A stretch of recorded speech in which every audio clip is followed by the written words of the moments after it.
来和他们见见面。I'll go second. Since I'm the shortest, I'll go first. You're probably all wondering what we're doing back here, and I was wondering myself. But I guess we'll find that out later. One of the first obstructions that we ran into was about a mile long, and it was red and big, and it's called the Golden Gate Bridge. And well, it really wasn't the bridge that obstructed us, but well, I guess he was a kind of a policeman who takes care of the bridge. And well, he saw us coming and got out of his tow truck and kind of walked up like this and said, "If you think you're going to do that across this bridge, forget it." So Hung Ju said, "Well," actually he didn't say anything. And the man said that we had a choice. We could walk across the bridge like normal people, or we could not go across the bridge at all. And he said, "How does that grab you?" So at that point Hung Ju said, "Well, I'll have to think about it."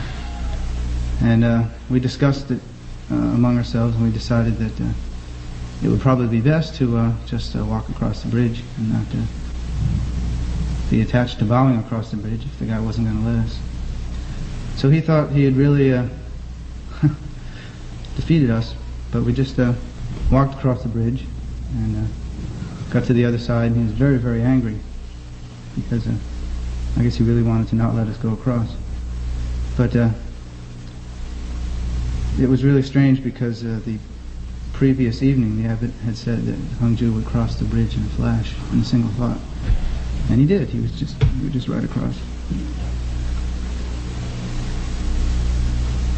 And that was the first obstruction. It really wasn't very bad.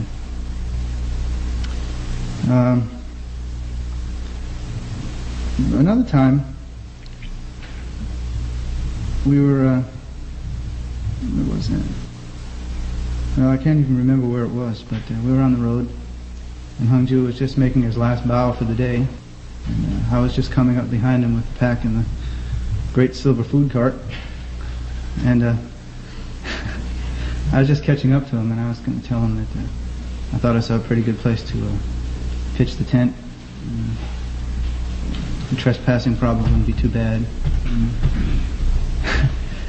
Just as I was catching up to him, there was like a thud and an explosion right between us. And somebody had thrown a beer can, a full beer can out of a car going about 70 miles an hour by us. And a beer can at 70 miles an hour is about like a cannonball, I guess. And it just missed Hung Ju's head by about an inch, maybe an inch and a half. And it landed right in front of me. And the guys were pretty drunk, I guess, who threw it. But that obstruction only took about a fraction of a second and it was over, so that wasn't really bad.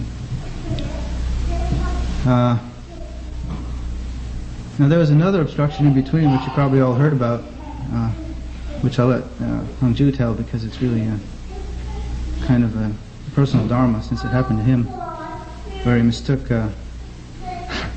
poison oak for toilet paper. And other than that, those were the main obstructions that we've had so far on the trip.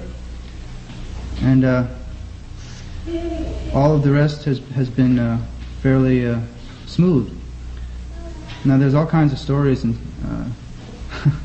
stuff to tell, but these are all manifestations of what goes on the outside while you're bowing along through these towns when all these people are looking and gawking and just about driving off the road, bending their necks, and it's kind of a strange manner of locomotion. But while this is all going on the outside, there's also the work on the inside, trying to remain one-pointed and concentrated, trying to remember what you're reciting and what it means, trying not to be moved by all these things that are going on the outside, as well as the great force of your own idle thoughts, false thinking, fantasies, desires, and all the things that clutter up our heads.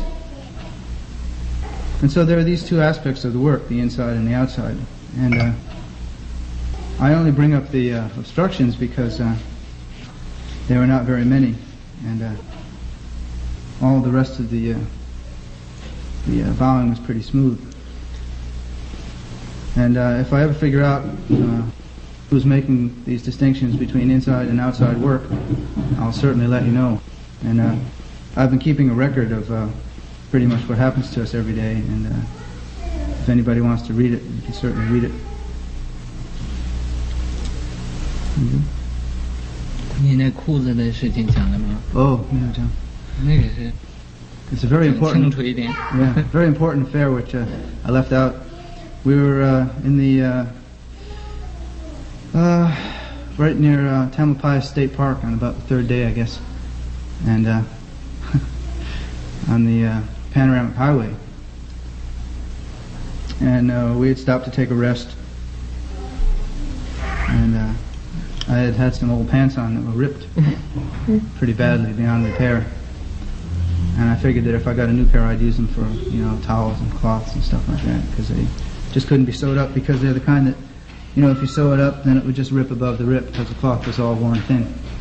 And so I thought, wow, I could really use another pair of pants. And so I said this to Hung Ju as we were sitting by the roadside in this pastoral setting. And well, I walked up ahead on the road a piece to put the pack down and do some bowing. And there, laying on the left side of the road in the gutter, was this brown piece of cloth. And I looked at it, and I didn't think of anything particular. And then I looked at it again, and I picked it up, and by golly, it was a pair of pants. Just what I needed. So I put them on, and they fit really well. And if I'm not mistaken, those are them right there. Just my side. And that was the affair about the pants.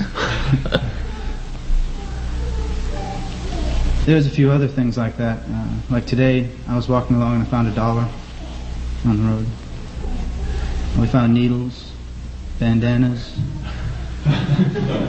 You wouldn't believe the amount of cans and bottles there are on the road. It's just incredible. We've made about $1 turning in bottles too. It was pretty funny because a man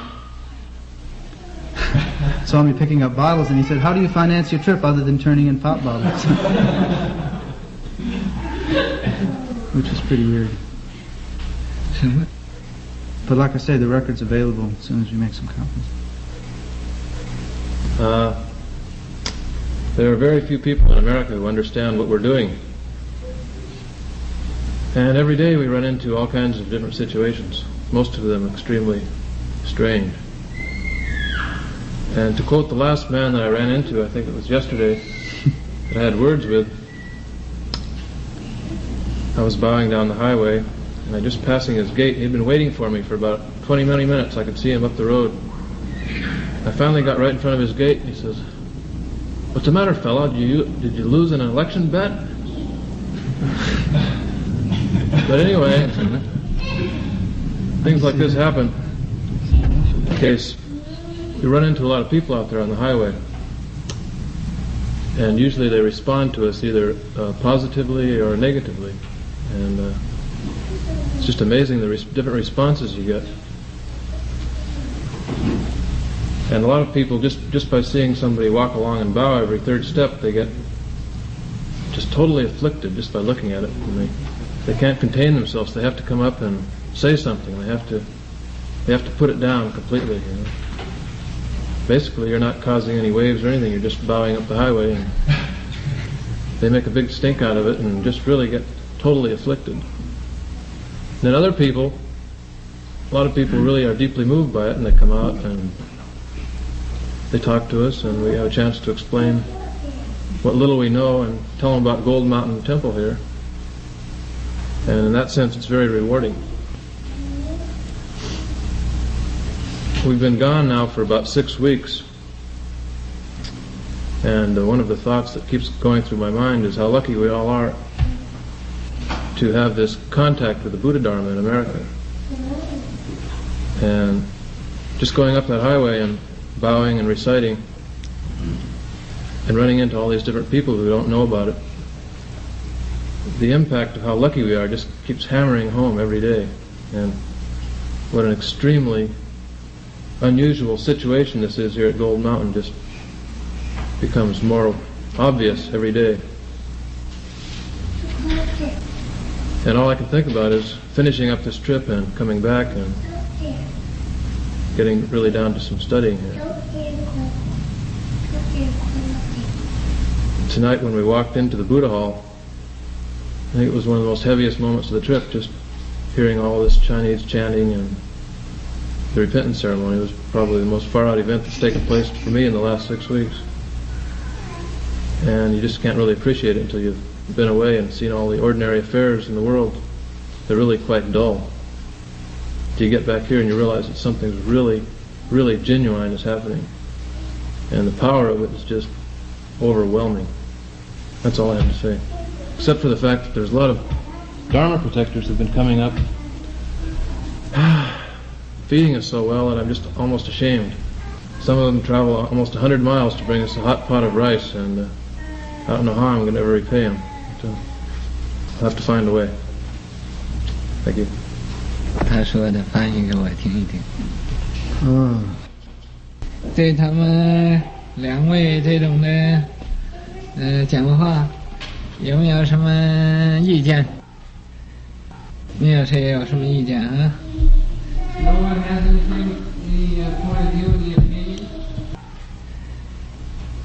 你们有什么意见也不想讲出来，我讲讲我的意见，我的看法。你们两位这种的修行是很不容易做到的。你拜1天、2天、3天、5天、6天、7天，这是容易的。天天怎么样去拜，也不怕风，也不怕雨，也不怕雪，这么样子，这是不容易的。但是在这个不容易，你们也能做到了，这是就是容易了。在这个国家，这个佛教是一个开始，必须要有这样的人呢，发这种的菩萨心，才能感动一切人，但是也令一切人来妒忌所以你就成佛了，那个魔王就发脾气了。